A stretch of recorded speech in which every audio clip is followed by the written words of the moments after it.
জ্যেষ্ঠ বিষয়া শ্ৰীযুত নৰেন্দ্ৰনাথ বৰাদেৱক মই অনুৰোধ জনাইছোঁ তেখেতে আহি আজিৰ এই সভাখন সঞ্চালনা কৰিবৰ কাৰণে অনুৰোধ কৰিছোঁ। তেখেতক এখন ফুলাম গামোচাৰে সম্বৰ্ধনা জনাবৰ কাৰণে মই আমাৰ সন্থাৰ যুটীয়া সম্পাদক নৱ গগৈৰ নামটো অনুৰোধ কৰিছোঁ।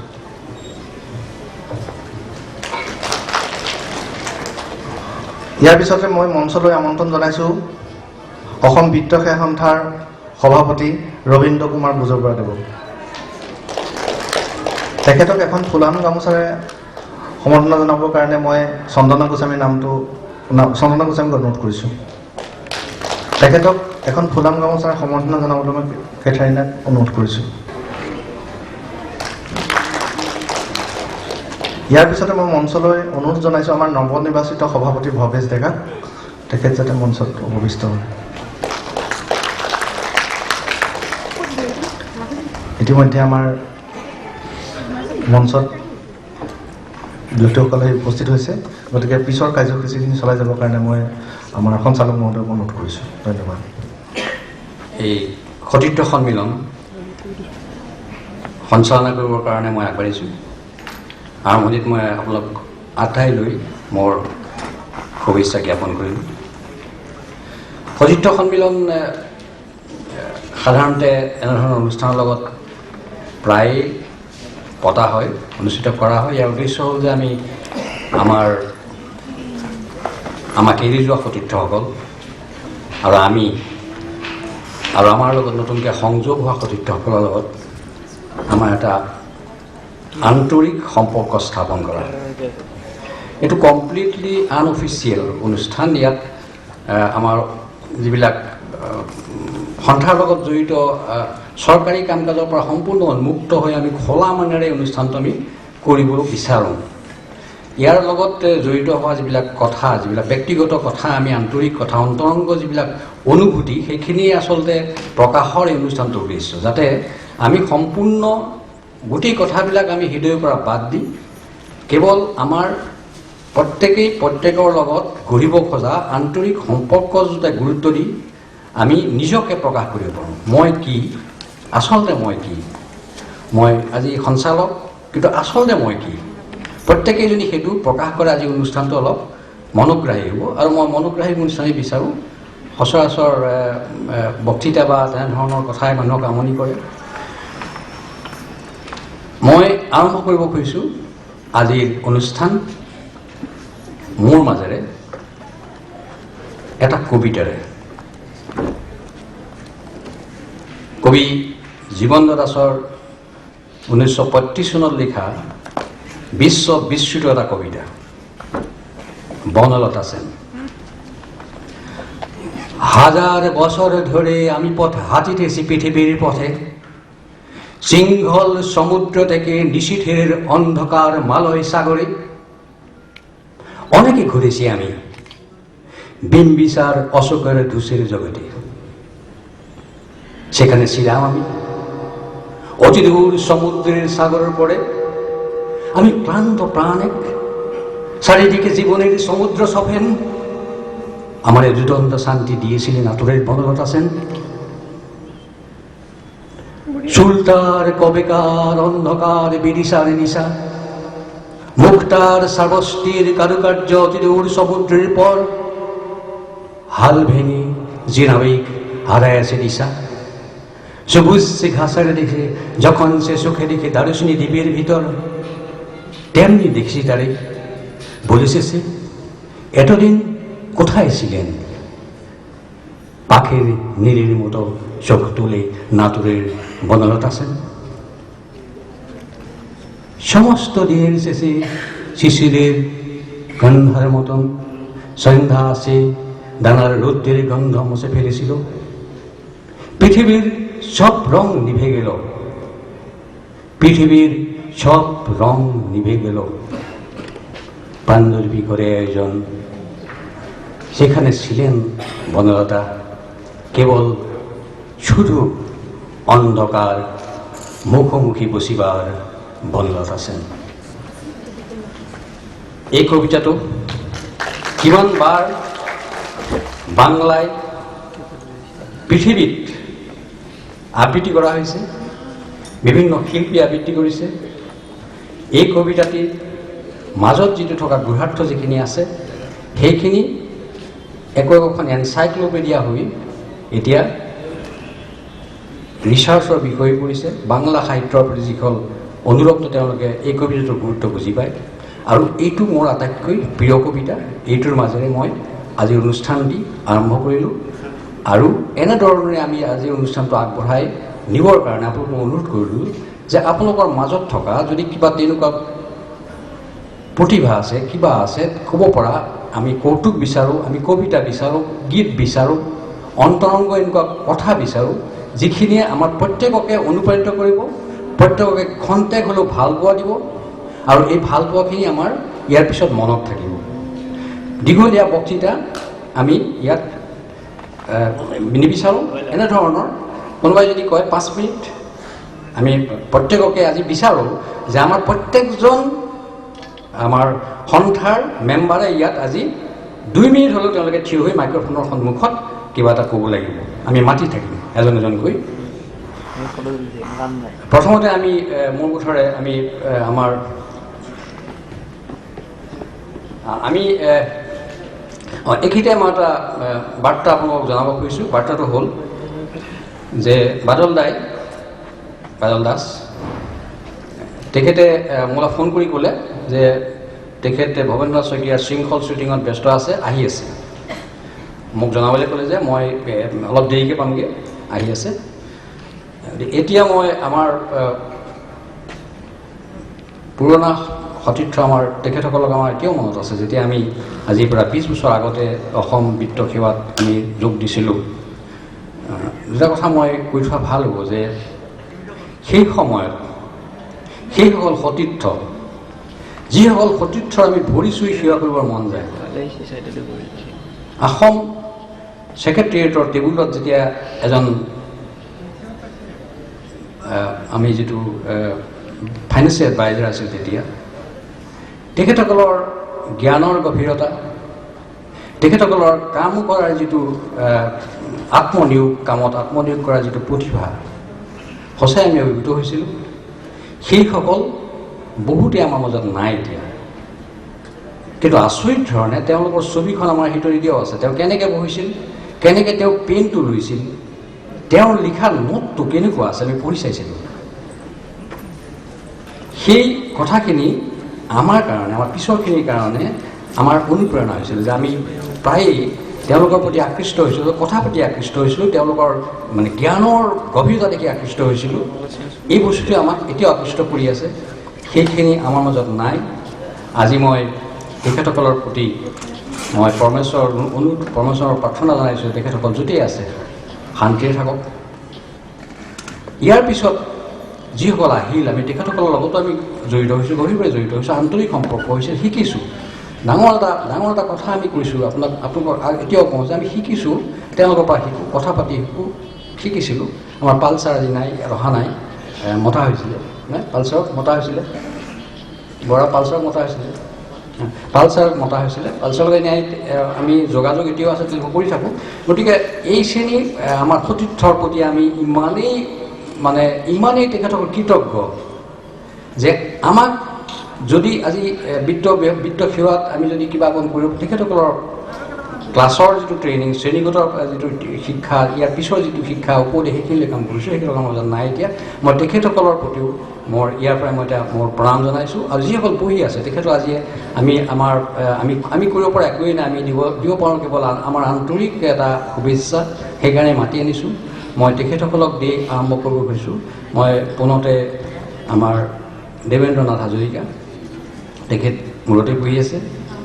তেখেতৰ চিনাকিটো, তেখেতক মই মঞ্চলৈ আহিবলৈ অনুৰোধ জনালোঁ। দেৱেন্দ্ৰ নাথ হাজৰিকা এনেই মোৰ নিজৰ কলিয়াবৰ মানুহ, সেই সম্পৰ্কে মোৰ দাদা। মই বিত্ত সেৱাৰ বিভাগত অহাৰ আগতেই মই দাদাৰ ঘৰুৱা আছিলোঁ। আৰু দেৱেন্দ্ৰ হাজৰিকাই বিশেষকৈ যিকেইটা বিভাগত কাম কৰিছিলে, সেইকেইটা বিভাগ এটা কৃষি আছিলে, মই তাৰ আগতে কাম কৰিছিলোঁ, তাৰপিছত কাম কৰিছোঁ। ইয়াৰ পিছত বিশেষকৈ তেখেতৰ দক্ষতা কামৰূপ ট্ৰেজাৰী অফিচাৰ হিচাপে, আৰু তেখেতক এখন ফুলাম গামোচাৰে তেখেতক সম্বৰ্ধনা জনোৱা হৈছে আমাৰ তৰফৰ পৰা। এতিয়া মই দেৱেন হাজৰিকা দিয়ক চমুকৈ দুই আষাৰ আমাৰ প্ৰতি মন্তব্য জনাবৰ কাৰণে অনুৰোধ জনাব। আজিৰ সভাপতিৰ সঞ্চালক ডাঙৰীয়া, মঞ্চত উপস্থিত থকা বিশিষ্ট ব্যক্তিসকল আৰু অসম বিত্তীয় সেৱাৰ পুৰণা সতীৰ্থসকল আৰু অসম বিত্তীয় সেৱাত যোগ দিয়া নতুন সদস্যসকল, মোক প্ৰথমতে ইয়ালৈ কথা ক'বৰ কাৰণে মাতি আনিলে। আচলতে মই ইয়াত কথা ক'ম বুলি পেলাই অহা নাছিলোঁ। বিত্তীয় সেৱাৰ তৰফৰ পৰা যেতিয়া মোক আজিৰ সভালৈ নিমন্ত্ৰণ কৰিলে, মই মনতে বৰ ভাল পালোঁ আৰু এই সেৱাটোৰ প্ৰতি আমি অৱসৰ পালোঁ যদিও এই সেৱাটোৰ প্ৰতি আমাৰ টান আছে আৰু থাকিবই। সেইকাৰণে পুৰণি সকলোকে লগ পাম বুলি গা সিমান ভাল নহয় যদিও এনেকুৱা অৱস্থাতেই আজি ইয়াত আহি উপস্থিত হৈছোঁ আৰু এইখিনি সুবিধা প্ৰদান কৰাৰ কাৰণে মই উদ্যোক্তাসকললৈ মোৰ আন্তৰিক কৃতজ্ঞতা জ্ঞাপন কৰিছোঁ। অসম বিত্তীয় সেৱাত 1972 চনতে যোগদান কৰিছিলোঁ। তাৰ আগতেও আমি এই হিচাপ বিভাগতে আছিলোঁ, লোকেল অডিট ডিপাৰ্টমেণ্টত চাকৰি কৰিছিলোঁ। গতিকে হিচাপৰ অভিজ্ঞতাটো আমাৰ আছিলেই। তাৰ পাছত বিত্তীয় সেৱাত জইন কৰি বিভিন্ন বিভাগত চাকৰি কৰিলোঁ।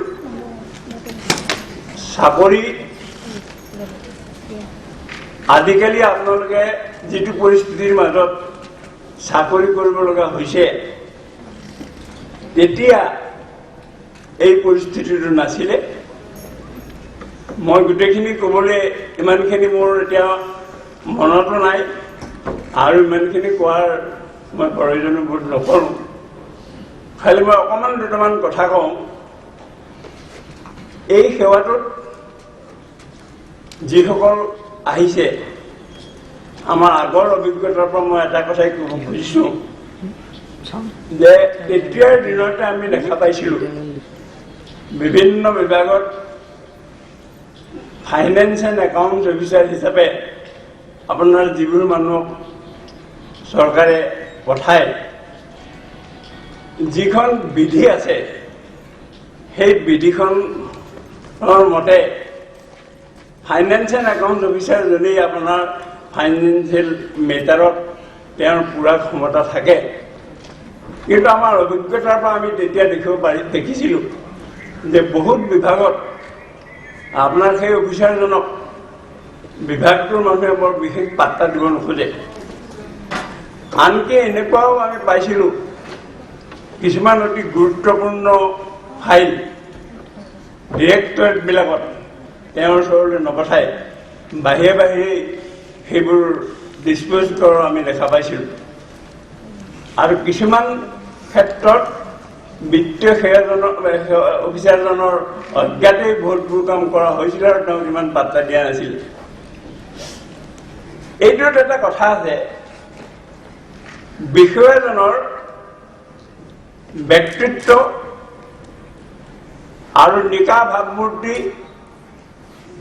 আৰু তেওঁৰ বিষয়বিলাকৰ ওপৰত অধ্যয়নপুষ্ট জ্ঞানৰ প্ৰয়োজন। সেইখিনি যদি থাকে, তেতিয়া কোনো বিভাগে, কোনো ডাইৰেক্টৰ বা অন্যান্য কোনো বিষয়ববীয়াই বিত্তীয় অফিচাৰজনৰ অজ্ঞাতে একো কাম কৰিব নোৱাৰে, তেওঁ কাষ চাপিবই লাগিব। বহু ক্ষেত্ৰত দেখা যায় বহা আসন তাসন লৈ ইত্যাদিটো মানে বিশেষ পাত্তা নিদিয়া তেতিয়াৰ দিনত, আজিকালি মই ক'ব নোৱাৰোঁ, তেতিয়াৰ দিনত মই দেখা পাইছিলোঁ। কিন্তু অফিচাৰজনৰ যদি নিজৰ ব্যক্তিত্ব, নিকা ভাৱমূৰ্তি আৰু বিত্তীয় যিবোৰ হেৰি সেইবিলাকৰ ওপৰত যদি গভীৰ অধ্যয়নপুষ্ট জ্ঞান থাকে আৰু তাৰ মীমাংসাবোৰ শুদ্ধ হৈ দিব পাৰে, তেতিয়া কোনো বিভাগেই যেনেকুৱাই ডাইৰেক্টৰ বা যেনেকুৱাই বিষয়া নহওক, বিত্তীয় অফিচাৰজনক কোনেও ওলাই কৰিব নোৱাৰে। সেইকাৰণে মোৰ অনুৰোধ, আপোনাৰ প্ৰত্যেকজন বিত্তীয় চাৰ্ভিচলৈ অহা প্ৰত্যেকজন ব্যক্তি এই ৰুল ৰেগুলেশ্যনবিলাকৰ ওপৰত ভালদৰে অধ্যয়ন কৰি এটা সম্পূৰ্ণ জ্ঞান আয়ত্ত কৰিব লাগে, আৰু যাতে বিভিন্ন বিভাগত কাম কৰোঁতে আপোনাৰ কোনো মানুহে যেন সেইজনৰ উপস্থিতি মানে ওলাই কৰিব নোৱাৰে, এই কথাটো নিজৰ ব্যক্তিত্বৰ দ্বাৰা প্ৰকাশ কৰিবৰ কাৰণে চেষ্টা কৰিব লাগে। তেতিয়া আপোনাৰ এই সেৱাক আপোনাৰ অৱজ্ঞা কৰাৰ কাৰো ক্ষমতা নাই। আৰু এটা অভিজ্ঞতা মই ক'ব খুজিছোঁ, আপোনাৰ মই প্ৰায় 12 বছৰ